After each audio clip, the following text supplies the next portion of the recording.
الحمد لله نحمده ونستعينه ونستغفره ونعوذ بالله من شرور أنفسنا ومن سيئات أعمالنا من يهده الله فلا مضل له ومن يضلل فلا هادي له وأشهد أن لا إله إلا الله وحده لا شريك له وأشهد أن محمدا عبده ورسوله يا أيها الذين آمنوا اتقوا الله حق تقاته ولا تموتن إلا وأنتم مسلمون يا أيها الناس اتقوا ربكم الذي خلقكم من نفس واحدة وخلق منها زوجها وبث منهما رجالا كثيرا ونساء واتقوا الله الذي تساءلون به والأرحام إن الله كان عليكم رقيبا يا أيها الذين آمنوا اتقوا الله وقولوا قولا سديدا يصلح لكم أعمالكم ويغفر لكم ذنوبكم ومن يطع الله ورسوله فقد فاز فوزا عظيما أما بعد فإن خير الحديث كتاب الله وخير الهدي هدي محمد صلى الله عليه وسلم وشر الأمور محدثاتها وكل محدثة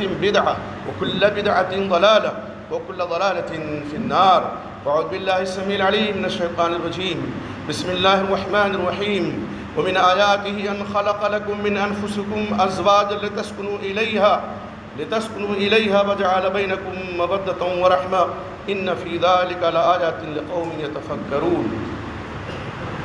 اللہ رب العزت کی تعریف و توصیف اور امام الانبیاء سید الاولین والآخرین امام اعظم محمد رسول اللہ صلی اللہ علیہ وسلم پر بے شمار درود و سلام کے بعد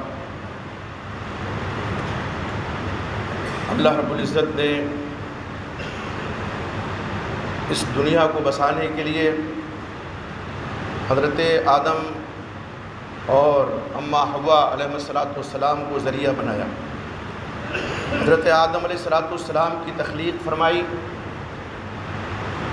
تو ان کے سکون قلب کے لیے اللہ تعالیٰ نے انہی کے جسم سے ان کا جوڑا پیدا فرمایا۔ اللہ رب العزت اس دنیا کو آباد کرنا چاہتے تھے انسانوں سے، اور ظاہر ہے انسانوں سے دنیا آباد کرنے کے لیے جوڑے کی ضرورت ہوتی ہے۔ میاں بیوی کے ذریعہ سے نسل آگے بڑھتی ہے۔ اگر مرد چاہیں کہ صرف مرد نسل کو آگے بڑھا لیں گے، ممکن نہیں۔ خواتین چاہیں کہ صرف ان کے ذریعے سے نسل انسانی آگے بڑھے گی، یہ بھی ممکن نہیں۔ جب تک کہ میاں بیوی کی طرح وہ زندگی بسر نہ کریں، رشتے ازدواج میں منسلک نہ ہو، تب تک یہ دنیا آباد نہیں ہو سکتی انسانوں سے۔ اللہ رب العزت نے اسی حقیقت کو اپنی نشانیوں میں بیان فرمایا ہے۔ اللہ تعالیٰ فرماتے ہیں سورہ روم میں وَمِنْ آیَاتِهِ أَنْ خَلَقَ لَكُم مِّنْ أَنفُسِكُمْ أَزْوَاجًا، اللہ کی نشانیوں میں سے ہے کہ اللہ تعالیٰ نے تمہاری ہی نفس سے جوڑا بنایا۔ ان خلق لکم من انفسکم، یعنی وہ بھی انسان، عورت۔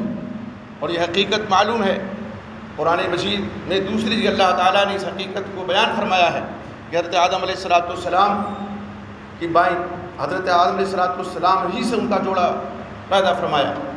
اللہ علیہ وسلم فرماتے ہیں کہ عورت کی تخلیق بائیں پسلی سے ہوئی ہے، اور سب سے ٹیڑھی پسلی اس کی اوپر کی ہے۔ ان استمتعت بها وفيها عوج، اگر تم اس سے فائدہ اٹھانا چاہو گے اٹھاتے رہو گے، وہ کجی برقرار رہے گی، اور اگر تم اس کو سیدھا کرنے پہ آؤ گے کسرتها تو توڑ دو گے، وکسرها طلاقها، اور اس کا توڑنا کیا ہے؟ طلاق ہے اس کی۔ تو یہ حقیقت ہمارے سامنے دو اور دو چار کی طرح واضح ہو گئی کہ بغیر میاں بیوی کے نسل انسانی آگے نہیں بڑھ سکتی ہے صحیح معنوں میں حلال طریقے پر۔ اب اللہ تعالیٰ نے کیوں بنایا، اس کی وجہ بھی اللہ کے ارشاد فرماتے ہیں لِتَسْكُنُوا إِلَيْهَا، تاکہ تم بیوی سے، اپنی زوجہ سے سکون حاصل کرو، اطمینان حاصل کرو۔ تو ایک بیوی اپنے شوہر کے لیے باعث اطمینان ہوتی ہے، باعث سکون ہوتی ہے۔ اللہ فرماتے ہیں اللہ نے تمہارے درمیان الفت و محبت اور رحمت ڈال دی ہے، ایک دوسرے کے دل میں ایک دوسرے کے تعلق سے اللہ تعالیٰ نے محبت ڈال دی، الفت ڈال دی، رحمت کا جذبہ پیدا فرما دیا۔ اللہ فرماتے ہیں کہ بے شک اس میں نشانیاں ان لوگوں کے لیے ہیں جو غور و فکر کرنے والے ہیں، جو غور کرنے والے، فکر کرنے والے ہیں، ان کے لیے اس میں نشانیاں ہیں۔ تو بیوی شوہر کے لیے باعث سکون ہے، اسی طرح شوہر بھی بیوی کے لیے باعث سکون ہے اور ہونا چاہیے۔ جب ایک لڑکا ایک لڑکی رشتے ازدواج میں منسلک ہو جاتے ہیں تو ایک دوسرے کے حقوق کا پاس و لحاظ رکھنا سب کی ذمہ داری ہو جاتی ہے، دونوں کی۔ میاں بیوی کے جو تعلقات ہیں انتہائی مضبوط ہونے چاہیے، کہنے کو دو بول کے ذریعے سے، ایجاب و قبول کے ذریعے سے دو اجنبی رشتے ازدواج میں منسلک ہو جاتے ہیں، لیکن یہ ایجاب و قبول اس کی بڑی اہمیت ہے۔ اس کے ذریعے سے آپس میں الفت و محبت بڑھتی ہے۔ اللہ کے نبی محمد صلی اللہ علیہ وسلم فرماتے ہیں، ابن ماجہ کی روایت ہے، امام البانی رحمۃ اللہ علیہ نے صحیح ابن ماجہ میں اس روایت کو نقل فرمایا ہے اور اس روایت کو صحیح قرار دیا ہے۔ آپ صلی اللہ علیہ وسلم فرماتے ہیں کہ لم یرا للمتحابین، تسنیہ بھی پڑھ سکتے، وللمتحابین جمع بھی، مثل نکاح، یعنی نکاح کی طرح دو محبت کرنے والوں میں جو چیز ہے، لم یرا للمتحابین، دو محبت کرنے والے جو آپس میں ہیں، نکاح کے مثل نہیں دیکھا گیا، ایسی محبت نہیں دیکھی گئی جو محبت ایک شوہر میں اور اس کی بیوی میں ہوتی ہے، جو محبت میاں اور بیوی کے درمیان ہوتی ہے، یہ محبت کسی اور کے درمیان نہیں ہو سکتی۔ ایک لڑکا ایک لڑکی کے درمیان اگر نکاح کے بندھن میں نہ بدھیں، رشتے ازدواج جیسے منسلک نہ ہوں، یوں تو عیاشی اور فحاشی کرنے کے لیے بہت سے رشتے بن جاتے ہیں، لیکن وہ رشتے پائیدار نہیں ہوتے، وہ رشتے مضبوط نہیں ہوتے، ان کو دوام نہیں ہے، ان کو استحکام نہیں ہے، وہ رشتے ایک دم عنکبوت جسے کہتے ہیں مکڑی کا جالا، اس سے بھی زیادہ نازک ہوتے ہیں۔ اور یہ وجہ ہے کہ آئے دن ہم مشاہدہ کرتے ہیں، بڑے مشاہد ہے کہ اگر شادی سے پہلے عشق و عاشقی میں مبتلا ہو کر کے ایک لڑکا اور ایک لڑکی نکاح کے بندھن میں بچ جاتے ہیں تو اکثر وہ نکاح جو ہے منتج ہوتا ہے طلاق پہ، اس لیے کہ شادی سے پہلے جب پینگیں محبت کی عشق و عاشقی کی بڑھتی ہیں تو بہت سے وعدے، بہت سے لبھاونے وعدے، بہت سے سپنے، بڑے خواب دکھائے جاتے ہیں، اور جب ان خوابوں کی تعبیر لڑکی کو نہیں ملتی شادی کے بعد تو کہتی ہے یہ تو نکھٹو ہے، اس نے تو ہم سے یہ وعدہ کیا تھا کہ آسمان سے تارے توڑ کے لائیں گے تم کہو گی تو، اور تمہارے سامنے فرش مخمل بچھا دیں گے، تمہیں کوئی تکلیف نہیں ہوگی، تمہیں کوئی پریشانی نہیں ہوگی، اور یہاں جب سے قدم رکھا ہے اس کے گھر میں تب سے پریشانی نے راہ دیکھ لی ہے ہماری۔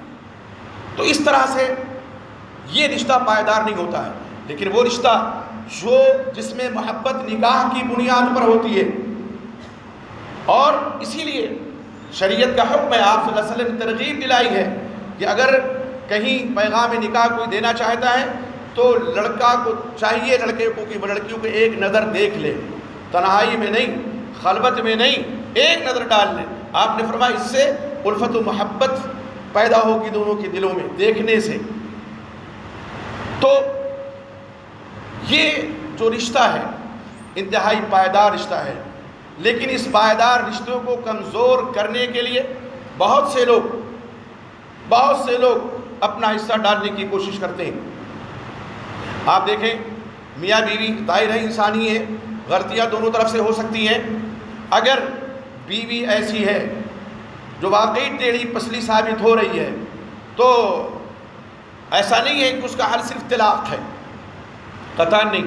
اللہ کے وسلم فرماتے ہیں، صحیح بخاری کی روایت ہے، حضرت ابو ہریرہ رضی اللہ تعالی عنہ راوی حدیث ہے، لا یفرق مومن مومنۃ ان کرہ منہا خلقا رضی منہا آخر، کوئی مومن کسی مومنہ سے، مومن شوہر کسی مومنہ بیوی سے بغض نہ کرے، اگر اس کو اس کا کچھ اخلاق ناپسند ہے، کچھ باتیں اس کی ناپسندیدہ ہیں تو دوسری باتیں پسندیدہ بھی ہیں۔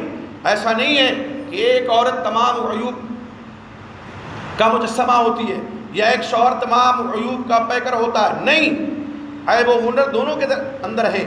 تو اگر کوئی عیب ہے تو ہنر بہت زیادہ ہے، اچھائیاں بہت زیادہ ہیں، خرابی ایک آدھ ہے، اچھائیاں بہت ہیں، تو اچھائیوں کی طرف دیکھنا چاہیے، صرف خرابی کی طرف نہیں دیکھنا چاہیے۔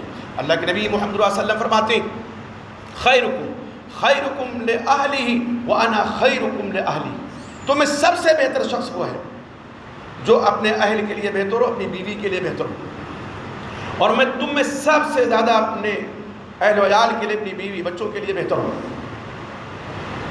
تو یہ اللہ کے وسلم نے معیار قرار دیا۔ ایک آدمی سب سے بہتر سمجھا جاتا ہے کب؟ جب اس کا تعلق، اس کا رشتہ اور اس کا رابطہ اپنی بیوی سے بہتر ہو۔ یہ معیار قرار دیا آپ صلی اللہ علیہ وسلم نے، اور یہی وجہ ہے کسی آدمی کے عیب و ہنر کو پہچاننے کے لیے اس کی بیوی سے بڑھ کر کے کوئی گواہ نہیں ہو سکتا ہے۔ بہت سے لوگ دو مکھوٹا لے کر کے پھرتے ہیں، باہر کی دنیا میں رہتے ہیں تو بڑے بھلے مانوس ہیں، بڑے اچھے ہیں، اور جب آتے ہیں گھر میں تو ایک دم شیر ببر بن جاتے ہیں، ایک دم کاٹ کھاٹنے کو دوڑتے ہیں۔ یہ غلط ہے۔ اس طرح سے میاں بیوی کا جو رشتہ ہے خوشگوار کب ہوگا؟ جب ایک دوسرے کے حقوق کو پہچانیں گے۔ شوہر کے حقوق زیادہ ہیں، اس میں کوئی دو رائے نہیں ہے، یہ حقوق اللہ تعالیٰ نے عطا کیے ہیں شوہر کو۔ اللہ کے نبی محمد صلی اللہ علیہ وسلم نے ایک حدیث میں فرمایا اگر میں کسی کو غیر اللہ کا سجدہ کرنے کی اجازت دیتا تو عورت کو کہتا اپنے شوہر کو سجدہ کرے۔ اتنا بڑا مقام ہے شوہر کا، لیکن وہیں پہ اللہ رب العزت نے فرمایا وَلَهُنَّ مِثْلُ الَّذِي عَلَيْهِنَّ بِالْمَعْرُوفِ، ان کے لیے بھی وہی حقوق ہیں اسی کے مثل جو تمہارے حقوق ان کے اوپر ہیں۔ یہ نہیں کہ شادی کر کے لے آئے پھر لونڈی بنا کر کے رکھے، ظلم و ستم کے پہاڑ توڑیں اور اسی کو مردانگی سمجھیں۔ بہت سے لوگ یہ حماقت کرتے ہیں کہ بیوی پہ چکنا، چلانا، اس کو مارنا، پیٹنا، زد و کوب کرنا، سمجھتے ہیں یہ سب سے بڑی بہادری ہے۔ ایسا شخص سب سے بڑا بزدل ہوتا ہے جو بیوی پہ ہمیشہ ہاتھ اٹھاتا رہتا ہے۔ اب دیکھیں بہت سے لوگ میاں بیوی کے تعلقات میں دراڑ ڈالنے کی کوشش کرتے ہیں، فساد برپا کرنے کی کوشش کرتے ہیں کہ کسی طرح سے خلا ہو جائے، طلاق ہو جائے یا نکاح فسخ ہو جائے۔ تو میاں بیوی کے درمیان یہ فساد ڈالنا اور میاں بیوی کے درمیان بگاڑ پیدا کرنا اور طلاق کے لیے اس طرح سے آمادہ کرنا یا خلا کے لیے، یہ گناہ عظیم ہے، جرم عظیم ہے۔ اور آپ کو معلوم ہونا چاہیے سب سے زیادہ ابلیس اسی بات پہ خوش ہوتا ہے کہ میاں بیوی کے درمیان جدائی کروا دی گئی۔ اللہ علیہ وسلم فرماتے ہیں، صحیح مسلم کی روایت ہے کہ ان الشیطان یضع عرشہ علی الماء، شیطان اپنا تخت پانی پہ رکھتا ہے سمندر پہ، ثم یبعث سراجہ، پھر اپنی فوج بھیجتا ہے کہاں؟ فی الناس، لوگوں کے درمیان، فاقربہم عندہ منزلۃ اعدہم عندہ فتنۃ، ابلیس کے ہر کاروں میں سے، اس کے کارندوں میں سے، اس کی فوج میں سے سب سے زیادہ قریبی وہ شخص ہوتا ہے جس کا فتنہ سب سے زیادہ بڑا ہو۔ اعظمہم فتنہ، فتنے میں سب سے زیادہ جو بڑا ہے وہ ابلیس کا سب سے زیادہ قریبی ہوتا ہے، اس کا چیلا۔ اب آپ صلی اللہ علیہ وسلم فرماتے ہیں کہ یجیء احدہم، ابلیس کا ایک کارندہ اس کے پاس آتا ہے، فیقول، کہتا ما زلت بفلان حتی ترکتہ ویقول کذا وکذا، میں برابر ایک شخص کے پیچھے لگا رہا، اس کو ورغلاتا رہا اور اس میں وسوسے ڈالتا رہا، یہاں تک کہ یہ کہنے لگا۔ یہ کہنے کا مطلب شرک بھی ہو سکتا ہے کہ شرکیہ جملے کہنے لگا، عقیدہ اس کا میں نے خراب کر دیا اور گمراہی کے راستے پہ ڈال دیا میں نے اس کو، برابر اس کے پیچھے پڑا رہا میں، ما زلت، برابر۔ اس نے کہا تم نے ما صنعت شیئا، کچھ نہیں کیا، یہ کوئی کام ہے؟ کوئی کام ہے؟ ایک شخص کو تم نے بگاڑا، اس میں فساد ڈالا، یہ کوئی کام نہیں، ما صنعت شیئا، تم نے کچھ نہیں کیا۔ ثم یجیء احدہم، پھر انہیں سے ایک آتا ہے، فیقول، کہتا ہے ما ترکت حتی فرقت بینہ وبین زوجتی، برابر میں اس کے پیچھے لگا رہا یہاں تک کہ میں نے اس کے اور اس کی بیوی کے درمیان جدائی ڈال دی، تفرقہ ڈال دیا۔ بڑا خوش ہوتا ہے، یفرح، یقرب، اس کے قریب کر، اپنے قریب کر لیتا ہے اور چمٹا لیتا ہے اور کہتا ہے نعم انتا، کتنا اچھا ہے تو، تعریف کرتا ہے اپنے سے، ابلیس اس کو قریب کرتا ہے، چمٹا لیتا ہے اور کہتے ہیں نعم انتا، کتنا اچھا ہے تو۔ ابلیس کس کی تعریف کرتا ہے اور سب سے زیادہ کس پہ خوش ہوتا ہے؟ جو میاں بیوی کے درمیان تفریق پیدا کرتا ہے، اس کا کارندہ۔ اب اگر کارندہ انسانوں میں سے ہو جائے ابلیس کا، تو اس کے چیلے تو آرام ہی کریں گے۔ ہم آئے دن دیکھتے ہیں، روزانہ شاید کوئی ہفتہ گزرتا ہو، دن تو گزر جاتا ہے، طلاق کا مسئلہ نہ آتا ہو، خلا کا مسئلہ نہ آتا ہو، فسخ نکاح کا مسئلہ نہ آتا ہو۔ وجہ کیا ہے؟ میاں بیوی ایک آدھ سال بہت اچھی زندگی گزری، بعد میں کچھ فساد ڈالنے والے، کچھ بگاڑ پیدا کرنے والے دونوں کے درمیان انہوں نے آ کے بگاڑ ڈال دیا، فساد برپا کر دیا، اور اس طرح سے فساد برپا کیا۔ کئی طریقے اس کے، مثلا چغل خوری کر کے، عورتیں اس میں ماہر ہوتی ہیں اور مرد کا بھی کچھ کم حصہ نہیں ہوتا ہے، گھروں میں بیٹھتی ہیں، اچھا یہ گھر ملا ہے، یہ سسرال ہے تمہارا، یہ کہاں تم عیش کر رہی تھی اپنے میکے میں، اور تمہارے باپ نے کون سی دشمنی تم سے نبھائی ہے، کس نے کٹو کے یہاں تمہیں بیاہ دیا، اس گھر میں تمہیں لے آیا، یہ کون سی دشمنی، تمہارا باپ تم سے محبت نہیں کرتا۔ اب ایک بیج ڈال دیا، ایسی عورت شیطان ابلیس کی کارندہ ہے، اور ایسا مرد بھی، وہ چاہے اس عورت کی بہن ہو، چاہے ماں ہو، چاہے خالہ ہو، چاہے پھوپھی ہو، چاہے بھائی ہو، کوئی بھی ہو، اگر کوئی دراڑ ڈالتا ہے، تفرقہ پیدا کرتا ہے میاں بیوی کے درمیان، وہ ابلیس کا کارندہ ہے، وہ ابلیس کا چیلا ہے، اور یقین جان لے وہ کہ اس شخص سے ابلیس بڑا خوش ہوتا ہے۔ تو اگر ابلیس کو خوش کرنا ہے، بے شک ڈالتے رہیں لوگ۔ آدمی سوچتا نہیں، ایک بہن اپنی بہن کا گھر اجاڑنے کے لیے تیار بیٹھی رہتی ہے، ایک بھائی اپنی بہن کا گھر اجاڑنے کے لیے تیار بیٹھا رہتا ہے، اور اماں بھی کچھ کم رول ادا نہیں کرتی ہے، وہ بھی آتی ہے، دیکھتی ہے ارے بیٹی کیسے گزر پڑا، بڑی غلطی ہوئی ہم سے، بس یہ ماں ہے، یہ دشمن ہے اپنی بیٹی کی۔ اس کو چاہیے کہ بیٹی کو ودا کرتے وقت وہ تلقین کرے اور نصیحت دے کہ بیٹی اب تمہارا وہی گھر ہے، شوہر تمہارے سر کا تاج ہے، اس کی فرما برداری کرنا، جو کچھ کما کر کے وہ لائے اس میں گزر بسر کرنے کی کوشش و کاوش کرنا، انشاءاللہ اللہ برکت دیں گے۔ بجائے یہ کرنے کی، مائیں، بیٹیوں کی مائیں بڑا اہم رول ادا کرتی ہیں فساد اور بگاڑ ڈالنے میں۔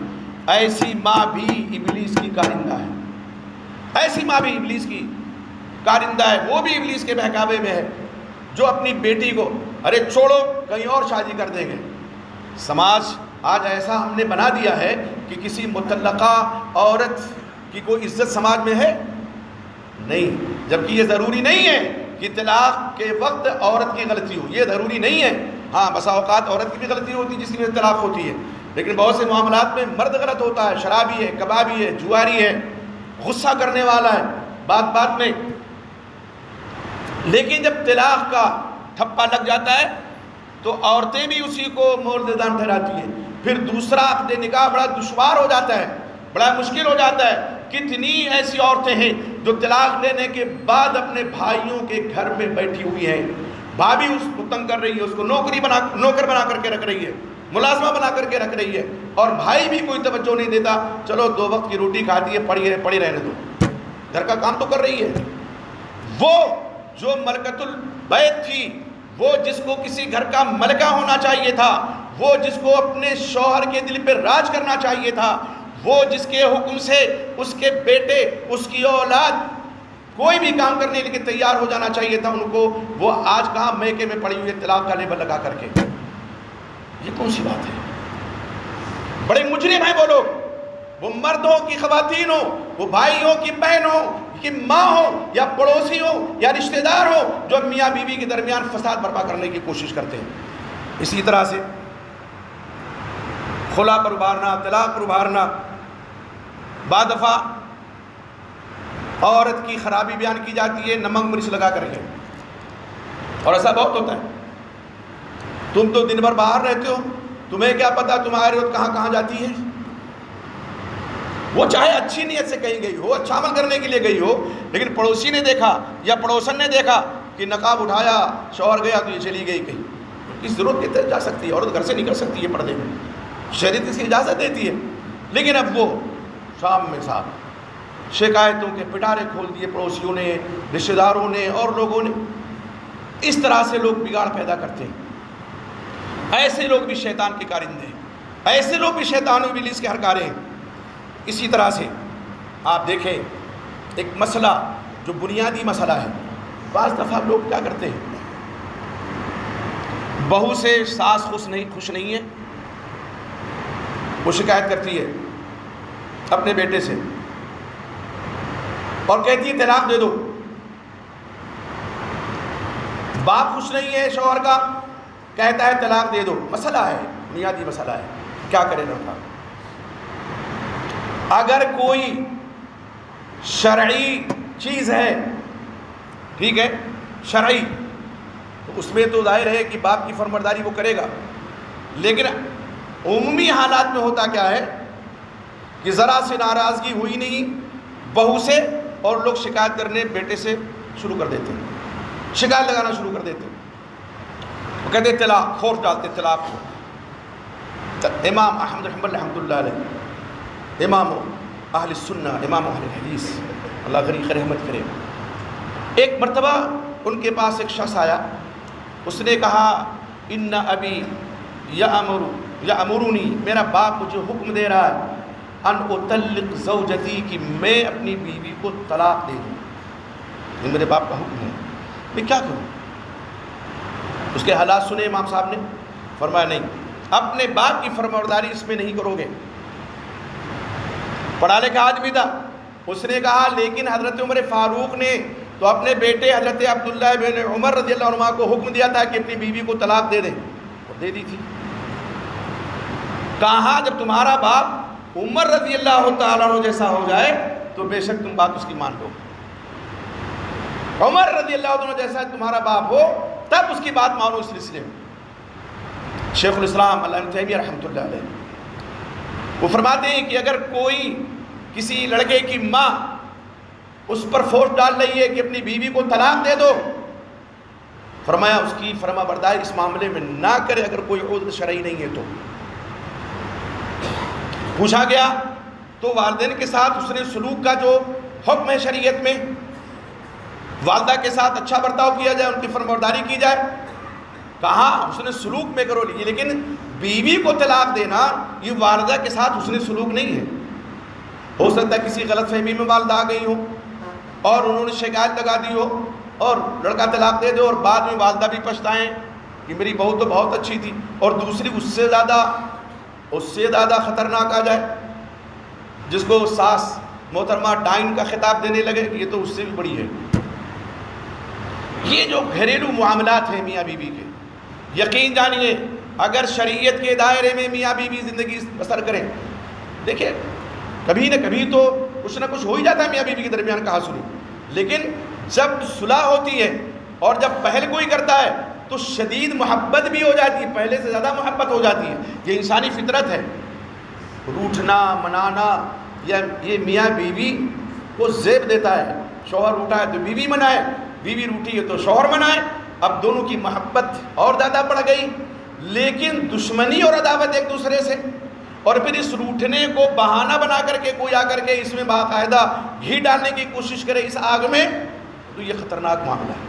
اور ایسا شخص مجرم ہے، مرد ہو کہ خاتون ہو، جو میاں بیوی کے درمیان معمولی بات میں کہا سنی ہوئی اور آ کر کے بیچ میں وہ جلے پہ نمک چھڑکتا ہے یا گھی ڈالتا ہے کہ اور آگ جو ہے بھڑکے اور لپٹیں اس کی اٹھیں، یہاں تک کہ خلا، طلاق اور فسخ نکاح تک پہنچ جائے معاملہ. تو میرے بھائی سوچنا یہ ہے کہ ہم میاں بیوی کی حیثیت سے کس طرح زندگی بسر کریں. شریعت کے دائرے میں نماز پڑھیے، نماز کا اہتمام کیجیے. اور بعض دفعہ آتا ہے کہ بیوی ایک صاحب نے پوچھا میری بیوی نماز نہیں پڑھتی، بہت کہتا ہوں نماز نہیں پڑھتی، عقیدہ بھی اس کا خراب ہے، بڑی تبلیغ ہم نے کی لیکن نہیں سدھرتی ہے. ہم لوگ تو یہی کہیں گے کہ بھئی آپ اپنی ذمہ داری پوری کر رہے ہیں، آپ کی اللہ کے ہاں باس پرس نہیں ہوگی. لیکن اگر واقعی دیکھا جائے تو ایسی عورت جو بے نمازی ہو اس کو کوئی مومن مرد اپنی زوجیت میں رکھنا گوارا ہی نہیں کرے گا، کوئی سوال ہی نہیں ہے۔ جو اللہ کی نافرمان ہو وہ شوہر کی فرمانبردار کب ہو سکتی ہے؟ جو روزے نہ رکھے اس کو کوئی مومن مرد اپنی زوجیت میں رکھنا پسند ہی نہیں کرے گا۔ جب بات آتی ہے اللہ کے حقوق ادا کرنے کی، نماز نہیں پڑھتی ہے، روزہ نہیں رکھتی ہے، عقیدہ بھی مشرکانہ ہے، لیکن صاحب محبت ہے کیسے چھوڑ دیں؟ لیکن اگر وہی عورت شوہر سے بد کلامی کرنے لگے، بد زبانی کرنے لگے، اور بعض عورتیں تو ہاتھ بھی اٹھا دیتی ہیں، ایسے بھی کیسز آتے ہیں، تو فوراً طلاق طلاق کر کے گولا پھینک دیا، جاؤ، اللہ کی نافرمانی کر رہی ہے، احساس تک نہیں شوہر کو ہوتا ہے۔ تو ایسے معاملے میں دیکھنا چاہیے میاں بیوی اگر دونوں نمازی ہیں، پرہیزگار ہیں، کبھی ہو سکتا ہے کہ حاصل ہو جائے، لیکن اس کا نتیجہ طلاق پہ جا کر کے ختم نہیں ہوگا۔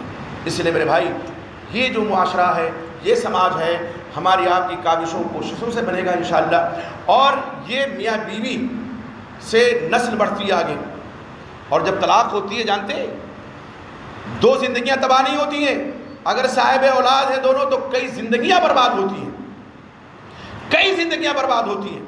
تو طلاق کوئی معمولی بات نہیں ہے۔ تفریق ابلیس یوں ہی نہیں خوش ہوتا اپنے ہرکاروں سے، اپنے کارندوں سے جو فساد اور بگاڑ ڈالتے ہیں اور طلاق اور خلا فسخ نکاح تک پہنچا دیتے ہیں معاملے کو، یوں ہی نہیں خوش ہوتا ہے۔ ایک زندگی نہیں برباد ہوئی، اس کے لیے کئی زندگیاں برباد ہوتی ہیں، بچے بے یار و مددگار ہو جاتے ہیں، تربیت ان کی بگڑ جاتی ہے۔ اور تربیت یہ بنیادی چیز ہے کسی بھی شخص کے لیے، اگر تربیت نہیں ہوئی گھر میں تو باہر تربیت نہیں ہو سکتی۔ بڑی بڑی یونیورسٹیوں میں، بڑے بڑے مدارس میں بھیج دیجیے، دینی مدارس میں، اگر گھر کی تربیت صحیح نہیں ہے تو بچہ بہت ناممکن ہے کہ سدھر جائے۔ خشت اول چونے حد میں مار کج تا سریا امیر بد دیوار کج، اگر معیار پہلی ہی ٹیڑھی رکھے گا سریا تک یہ دیوار چلی جائے گی تو ٹیڑھی ہی رہے گی، سدھرنے کا کوئی سوال ہی نہیں ہے۔ اس لیے ضروری ہے کہ میاں بیوی آپسی تعلقات کو بہتر بنانے کی کوشش کریں، اگر کسی سے کوئی غلطی ہے تو اس کو سدھارنے کی کوشش کریں، انگیز کریں، برداشت کریں، اگر برداشت کے لائق ہے صبر کریں، اور صابر کا ٹھکانہ جنت تک نہیں ہے۔ تاریخ میں ایک واقعہ ملتا ہے، ایک صاحب انتہائی بدرو تھے، مطلب شکل و شباہت ان کی اچھی نہیں تھی، انتہائی خوبصورت بیوی ملی۔ ایک دن بیگم نے کہا کہ انشاءاللہ ہم دونوں جنتی ہیں۔ کہا یہ کیسے تم کہہ سکتی ہو؟ تم نے جنت کے بارے میں اپنے آپ کو بھی جنتی کہہ دیا، مجھے بھی کہہ دیا، کیسے ممکن ہے؟ کہا دیکھیے آپ جیسے شخص کو مجھ جیسی خوبصورت بیوی ملی، آپ نے اللہ کا شکر ادا کیا؟ ہاں بے شک اللہ کا شکر، ہزار ہزار شکر ہے۔ کہا اور مجھے آپ جیسا ملا اور میں نے صبر کیا، تو صابر اور شاکر کا ٹھکانہ جنت نہیں ہے تو اور کیا ہے؟ تو ہم دونوں انشاءاللہ جنت میں رہیں گے۔ بیوی کو شوہر اچھا نہیں ملا شکل و شباہت کے اعتبار سے، حالانکہ اصل اخلاق ہے، شکل و شباہت تو نہیں ہے، لیکن پھر بھی لوگ دیکھتے ہیں شکل و شباہت نا، اور خصوصاً لڑکیوں کی شکل و شباہت زیادہ دیکھی جاتی ہے۔ تو اس نے کہا میں نے صبر کیا اور آپ نے اللہ کا شکر ادا کیا۔ تو بعض رشتے ایسے بھی ہوتے ہیں کہ ان رشتوں کو نبھانا پڑتا ہے صبر و شکر کے ساتھ۔ اگر ایک طرف سے صبر، اگر ایک طرف سے کچھ زیادتی ہو رہی ہے تو دوسرا فریق صبر کرے، اور اگر اچھائیاں اور نعمتوں میں ہیں تو شکریہ ادا کرے۔ وہ عورت جو شکر گزار ہوتی ہے شوہر کی، شوہر کے گھر والوں کی، وہ اللہ کی بھی شکر گزار ہوتی ہے۔ اللہ علیہ وسلم فرماتے ہیں من لم یشکر الناس لم یشکر اللہ، جو لوگوں کا شکریہ ادا نہیں کر سکتا وہ اللہ کا بھی شکر گزار نہیں ہو سکتا ہے۔ شکر گزاری ہونی چاہیے، اور اگر کوئی خاتون نہیں ہے تو اس کو بننا پڑے گا شکر گزار، ورنہ برکتیں گھروں سے روٹ جاتی ہیں۔ حضرت ابراہیم علیہ السلام کا واقعہ میں نے اسی منبر پہ سنایا ہوگا۔ اپنے بیٹے اسماعیل کو پہنچتے ہیں، صحیح بخاری کے حدیث ہے، اشارہ صرف دیکھیے، کئی دفعہ ہم سنا چکے ہیں۔ پوچھتے ہیں نا اسماعیل کہاں؟ کہا وہ شکار پہ گئے۔ کیسی گزر بسر ہو رہی ہے؟ بہت تنگی ہے، بہت ترشی ہے، ایک وقت کھاتے ہیں دو وقت فاقہ کرتے ہیں۔ تھوڑی دیر ٹھہرے رہے، جانے لگے، کہا اسماعیل آئیں سلام کہنا اور کہنا گھر کی چوکھٹ بدل دیں۔ آئے شام میں، کہا ایک بزرگ آئے تھے، کیسے تھے، شکل و شباہت بتائی، آپ کو سلام کہہ گئے اور کہہ گئے کہ گھر کی چوکھٹ بدل دیں۔ کہا کچھ پوچھا تھا؟ کہاں پوچھا تھا، کیسے گزر ہو رہی؟ تو میں نے حقیقت بیان کر دی، بڑی تنگی ہے، بڑی ترشی ہے، بہت مشکل سے گزر بسر ہوتی ہے، فاقے پہ فاقے کرتے، میں نے بتا دیا۔ کہا وہ میرے والد گرامی تھے اور تم نے ناشکری کی، اس لیے مجھے وہ اشارہ کر گئے ہیں کہ میں تمہیں طلاق دے دوں۔ بعض لوگ اس کو دلیل بناتے ہیں کہ باپ کہے بیوی کو طلاق دینے کے لیے دے دے۔ ہاں اگر یہ وجہ ہے، جو وجہ یہاں تھی تب تو بات سمجھ میں آتی ہے، لیکن بات بات پہ کہہ دینا کہ اپنی بیوی کو طلاق دے دو، غلط ہے باپ کا کہنا یا ماں کا کہنا۔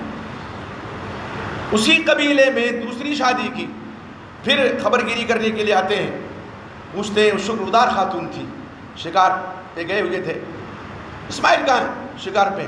کیسے الحمدللہ، گوشت کھاتے ہیں، پانی پیتے ہیں، اس شکار میں گوشت لاتے تھے۔ وہ خاتون شکر گزار تھی اللہ کی، شوہر کی بھی شکر گزاری کرتی تھی، تو اللہ نے گوشت سے اس کو نوازا۔ تھوڑی دیر ٹھہرے، جانے لگے، کہا اسماعیل آئیں گے سلام کہنا اور کہنا گھر کی چوکھٹ کو برقرار رکھیں۔ آئے، پھر وہی واقعہ، کہا وہ میرے والد گرامی تھے، کچھ کہہ گئے، کہا کہ پوچھا تھا تو میں نے بتا دیا کہ الحمدللہ الحمدللہ الحمدللہ، اللہ کا شکر ہے۔ گوشت کھاتے ہیں، پانی پیتے ہیں۔ اب وہ کہہ سکتی تھی کیا صرف گوشت ملتا ہے، اوب گئے کھاتے کھاتے، ارے بنی اسرائیل اوب گئے تھے کہ نہیں اوب گئے تھے، کھاتے کھاتے اوب گئے، کیا کریں؟ لیکن نہیں، شکر اللہ کا ادا کیا، اور صرف گوشت اگر کوئی کھائے تو کب تک کھائے گا، اللہ کا شکر ادا کیا۔ تو شکر گزار جو خاتون ہوتی ہے اس سے گھر میں برکتیں آتی ہیں، اور جو عورت ناشکری ہوتی ہے برکت روٹ جاتی ہے اس گھر سے۔ اس لیے خواتین کو شکر گزار بننا چاہیے۔ شوہر کی جو کمائی ہے اسی میں، اگر کسی کے پاس محل ہے تو کسی کے پاس محل نہیں ہے، 2-3 کمروں کا گھر ہے، گزر بسر نہیں ہو سکتی، یہ گھر کون لا کر کے لے جائے گا؟ بلڈنگ کون لے جائے گا؟ یہ بلڈنگیں ساری کی ساری اپنی تمام کر و فر کے ساتھ یہیں رہ جائیں گی، عیش اس سے اٹھائیں گے آنے والے، جو ہو سکتا ہے کبھی دعا کے لیے ہاتھ بھی نہ اٹھائیں بار دن کے لیے۔ تو وہ زندگی بہتر ہوتی ہے میاں بیوی کی، جو اگرچہ جھونپڑی میں بسر ہو لیکن دونوں کے دلوں میں سکون ہو، دل سکون سے بھرا ہوا، اللہ جو دے اسی میں گزر بسر کر لیں وہ، اور یہی دراصل برکت ہے۔ اللہ سے دعا کیجئے کہ اللہ تعالیٰ گھروں میں فساد و بگاڑ جو پیدا کرنے والے لوگ ہیں ان کو اللہ تعالیٰ ہدایت دے، وہ بھائی ہو کہ بہن ہو کہ ماں ہو یا خالہ ہو یا پھوپھی ہو یا کوئی بھی ہو، اللہ تعالیٰ ایسے لوگوں کو صحیح راستے پہ لائے، ابلیس کے دامے مکر و فریب سے بچائے۔ اللہ تعالیٰ ہمیں آپ کو نیک عمل کرنے کی توفیق عطا فرمائے، جب تک اس دنیا میں ایمان کے حال میں زندہ رہیں، اور ہمارا خاتمہ ہو تمہارے لبوں میں اشہد لا الہ الا اللہ و اشہد ان محمدًا عبدہ و رسولہ جاری ہو۔ اللہ ہم تیرے عادل بندے ہیں، گنہگار ہیں، سیاہکار ہیں، لیکن میرے مولا تیرے در سے وابستہ ہیں۔ اللہ ہمارے گناہوں کو معاف فرما، ہمارے لفظوں کو معاف فرما، ہماری خطاؤں کو معاف فرما، اللہ ہمیں حسن عمل کی توفیق عطا فرما۔ اللہ رب العزت ہمیں جن کے والدین یا والدوں سے کوئی حیات، اللہ میں توفیق عطا فرما ان کی خدمت کر کے تیرے رضا حاصل کرنے۔ اللہ میں جن کے والدین یا والدین سے کسی کی وفات ہو گئی، اللہ ان کی بال بال مغفر فرما۔ اللہ میں جو مومن مرد مومنہ خواتین جن کی وفات ہو چکی ہے، اللہ ان کی بال بال مغفر فرما، ان کے گناہوں کو معاف فرما۔ اللہ جس طرح تو نے ہمیں یہاں اکٹھا کیا، اللہ توفیق عطا فرما تیری رضا پا کر کے ہم جنت میں اکٹھا رہیں۔ اللہ ہمارا خاتمہ توحید پہ فرما، اللہ ہمارا خاتمہ توحید فرما۔ اللہ رب العزت، یہ وطن ہمارا پیارا وطن ہے، اس وطن سے ہمیں فطری محبت ہے، اللہ اس وطن میں ہمیں امن و امان کی زندگی نصیب فرما، ہماری عزت، ہماری آبرو، ہماری جان، ہمارے مال کی حفاظت فرما، ہمیں ظالموں کے ظلم و ستم سے معمول محفوظ فرما دے۔ اللہ ہمیں ظالموں کے ظلم و ستم سے معمول محفوظ فرما دے۔ اللہم انا نجعلک فی نحورہم ونعوذ بک من شرورہم، اللہم انا نجعلک فی نحورہم ونعوذ بک من شرورہم، اللہم انا نجعلک فی نحورہم ونعوذ بک من شرورہم۔ اللہ رب العزت ہمارے وہ مسلمان بھائی جو دنیا کی کسی خطے پریشان حال ہے، اللہ کی پریشانی کو دور فرما۔ اللہ ہمارے وہ گھرانے جو فقر اور محتاجی کے شکار ہیں، اللہ ان گھرانوں میں برکت نازل فرما، ہمارے بھائیوں کی رزق میں برکت عطا فرما، ہماری بہنوں کو توفیق عطا فرما کہ وہ صبر و شکر کے ساتھ زندگی بسر کریں، شوہر کی فرما برداری کریں اور اپنے گھر کو جنت کا نمونہ بنا دیں، اس کی توفیق عطا فرما۔ اللہ اس دنیا سے جانے لگے تو ہم ایمان پہ جائیں، ایمان لے کر کے جائیں، تیری رضا لے کر کے جائیں، اس کی توفیق عطا فرما۔ آمین۔